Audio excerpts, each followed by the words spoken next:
Assalamu alaikum. Hello, brothers and sisters.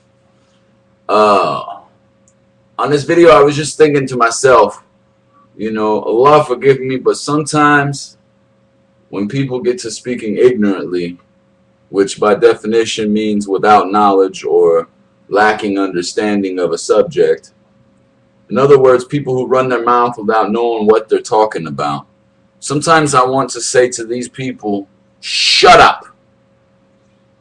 Forgive me, Allah. But sometimes I do, and I have to be honest, and I have to ask Allah to guide me on this. Before I came to the deen, I was an ignorant man. I treated women like they were sex objects. I treated my parents like they were, obliged to take care of me. Even though there's a lot of things that my parents maybe have done in my past or in my childhood that I didn't agree with, or that they might have let me go a path that I shouldn't have went. But everything happens for a reason, and my parents are my parents for a reason, and they did what they did for a reason. If it hadn't have been for my life and my childhood, then I wouldn't be who I am today. Praise be to Allah. And when I say praise be to Allah, I mean God. Ignorant people say ignorant things. When people say, oh no, you don't have salvation, or oh no, a Muslim, they're dirty, they're terrorists, these are people who don't know what they're talking about. These are people who have not studied. These are people who listen to their preacher on Sunday, but they're not listening to the message. They're listening to words, and they're listening to only the part that they want to hear. In other words, they're listening to the part where they get a free ticket to heaven. What makes you any different than me? I went to a Christian church on Sunday, and I said, Ameen, more than any of the Christians in the church. And I don't have a problem as a Muslim going to Christians, because short of having a Moses moment where I hear God or Yahweh or Allah say, come and be a Christian, I'm not going back to that way of worship, because I have nothing in between me and the creator of the heavens and the earth now. I love Jesus Christ. He was what brought me, to God. He is who I idolize. I shouldn't say that, forgive me Allah. But he is who I try to mold myself after. Him and Muhammad both. Their messages are the same. They come from the same source. And if you were intelligent enough or contemplated on these matters, you would see that the truth of God is the truth of God, and it is undeniable. The fruits of the Spirit, these things are only given to God. Only God can teach men what they do not know. And this has happened when Jesus came. It was new. It was new to the Jews. They had the Torah already, and it was new when Jesus came, given the message of the Gospels. And when Muhammad came, it was new as well. And it's taken a little bit more time for us to catch on today in today's world, because I tell you what, I respect and I admire about a lot of Christians, especially the problematic ones, is you cannot win an argument with them for nothing. You can tell them something, over and over, and they just don't want to accept it. They don't want to hear it. Even if you ain't trying to convert them to Islam, they're not gonna want to hear that you have salvation. They're not gonna want to hear that you love the same God that they do. Even when you show them in black and white, you say, hey, this is the same God, right? I mean, a good tree doesn't bear bad. A good tree doesn't bear bad fruit, and a bad tree doesn't bear good fruit. So, we love the same God. I love you, and they still want to push you away and not work with you because they're bigots. They're over-religious, and their religion has become a form of arrogance. And this is what I believe the original church was established to do, was to control the people and to mold them into the type of people they wanted them to be. But Allah had allowed that, and Allah knows best. If I be wrong for saying that, then Allah forgive me, because who is worse than one who lies on God? But I do know one thing. I do love Jesus Christ, and I do try to live as Jesus told us to, as far as what he said to do, to love your enemies, to return evil deeds with good deeds. And this is the same thing that Muhammad taught. Jesus was not of the idol worshippers. He worshipped one God. He didn't come saying to worship him. He didn't come saying you know, to be snooty or to be rude to people. If Jesus Christ showed up as a poor person or as a Muslim, the Christians would kick him out of the church or run him away. And it's because of the way they look at things and how worldly Christianity has become.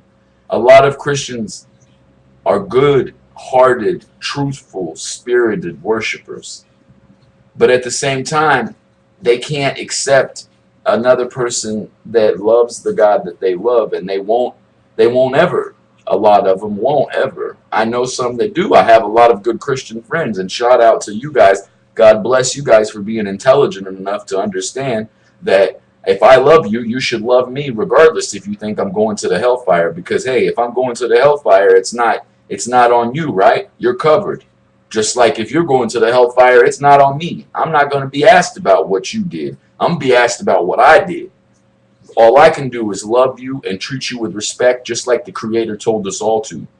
No prophet, no religion teaches hate and separation and division amongst God's creation. The sustainer and the creator of the heavens and the earth is the one true God. He is the one who makes the sun rise and set. So if you find yourself teaching or separating or dividing, then you're doing the work of the evil one, and that is not good. Saying something with your mouth and doing it is two different things. I can sit here and say that I love people all I want, but if I don't show it with my actions, then am I doing anything good? It talks about that type of behavior in the Bible. You know, what good is a person who goes around running their mouth all the time without ever showing it in their deeds or their actions? And, you know, ignorance is a problem in today's society and in today's world because we're taught to be ignorant. I mean, especially when it comes to the thing of God. What's the #1 American show in America right now? It's called American Idol. And it's a bunch of people who are singing on TV. And I'm not saying, you know, Allah forgive me, but this show to me, I mean, the title itself is enough for a person like me to say, oh, I'm not watching that. You know, but anything that they can do to take your mind off the truth, anything they can do to take your mind off of educating yourself and learning the truth about things and doing some investigation and doing some homework on life and on the things of this world, looking into things like what's in our food, what's in our water, mind manipulation, psychology. You know, these things, God gave us a great gift in the human brain. If we just use it, that's all we got to do is use it. He gave it to us for a reason. It's not for decoration. We can't even see it. So why take your time to learn verses from a rap song and instead of learning verses from the Quran or learning verses from whatever, the Bible, whatever you want to learn? I would learn from the Quran if I was you, but if you want to learn from the Bible, then so be it. I have no problem with you. I love you. God bless you. But the things that I see in this world are troubling. I watched a video the other night and I must have blown my nose 6 times while I cried as I went to bed. Because I watched a video of Syria and it was a home video. It wasn't one that you see on the news. And there was 15 or 20 bodies they had wrapped up in blankets, and as they uncovered them, you seen the flesh burnt off of these people. Little children and little babies that weren't, one baby wasn't even old enough to be off the bottle. One child, my daughter's age, wallahi, had half of her face missing with her eye hanging out of its socket. And it was sick in my stomach, and I was watching it and I'm like, oh, I want to turn this off so bad, but something in me said, I have to watch this. I have to know this. I have to see this. Because sometimes the truth hurts, but the truth will set us free. Sometimes we have to face things that we might be afraid of. Sometimes we have to face the fact that some things in life are just, you just have to deal with. You have to understand. You have to confront in order to be able to change it. You have to see it. You have to witness it. You can't be deaf, dumb, and blind and expect things to change. The definition of insanity is for someone to do the same thing over and over and over and expect a different result. So this world, inshallah, it has to be opened up. It has to open up their eyes and see what this type of behavior and what this type of society and what this type of life gets us as a creation. And I don't think it's going to be nice, because Allah is going to eventually, the things that Allah has promised is going to happen. And there's going to be a lot of people running around looking like, oh, what's going on? And, you know, and the believer's going to be like, yeah, let's go. All right. You know, we'll see whose faces are lightened and whose faces are darkened on that day.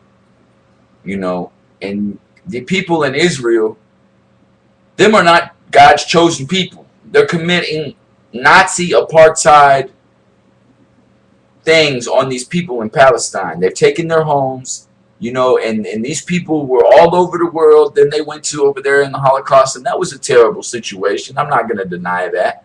I mean, I believe that there's certain aspects of that situation that were kind of, to say the least, fishy.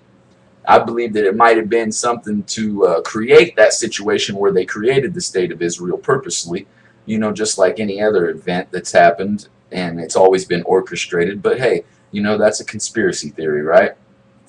But to say the least, hundreds of thousands of people, or 100 and something thousand people came to this place, and ever since they came there in 1949, they've been expanding and expanding and expanding and moving these people out of their homes and moving these people out of their homes, you know, and it's not right. These are not the chosen people of God. And just like in the Qur'an, it says, if the people of Israel, if they say that they're the chosen people of God, then good. Tell them to go ahead and ask for death. And they'll never do it, because they know what their hand has sent before them. People like the Rothschilds and these people who manipulate God's creation and who fund war because it's valuable, it makes them money. You know, these people were known for doing that, loaning money to both sides of a war and making profit off of it. War is very, very beneficial for people of high elite, the 1%.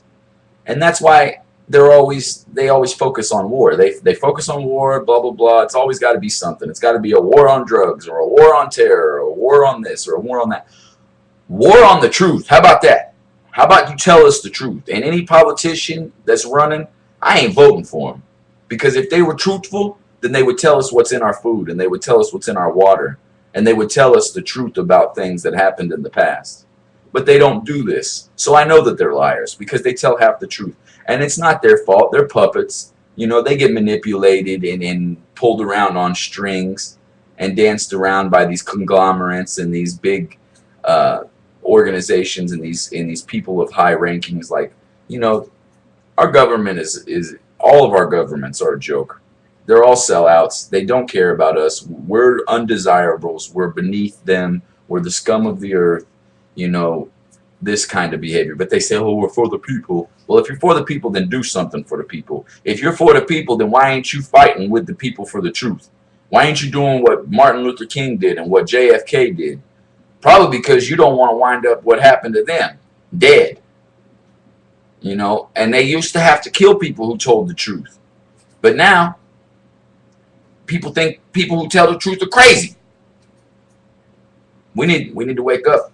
I do a lot of videos on here, and I know I sound like a broken record a lot of times, but it's time to start telling the liars they're liars and the ignorant people they're ignorant, whether it hurts their feelings or not. Inshallah, if you tell someone they're ignorant, maybe it'll strike a chord in their heart, and maybe they'll go learn something.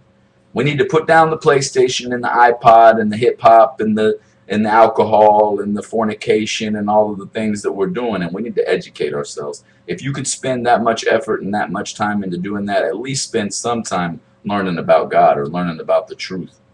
Because this is all not just a chance. We're not created from nothing. Nothing is created from nothing. It doesn't even make sense. People who say, the atheists, them people to me are the most stupid, ingrate, prideful, arrogant people on the face of this planet. And if that offends you, I don't care, because it's the truth. Because the Big Bang Theory, even, you know, that doesn't go against my religion, because nothing comes from nothing. An explosion does not create perfection. And that's what the Big Bang was, is an explosion. You go take some C4 and strap it to a tree and see if you create perfection. You're going to get chaos. Perfection does not come from chaos. Bismillah ar-Rahman ar-Rahim. I love you all for the sake of the Creator of the heavens and the earth.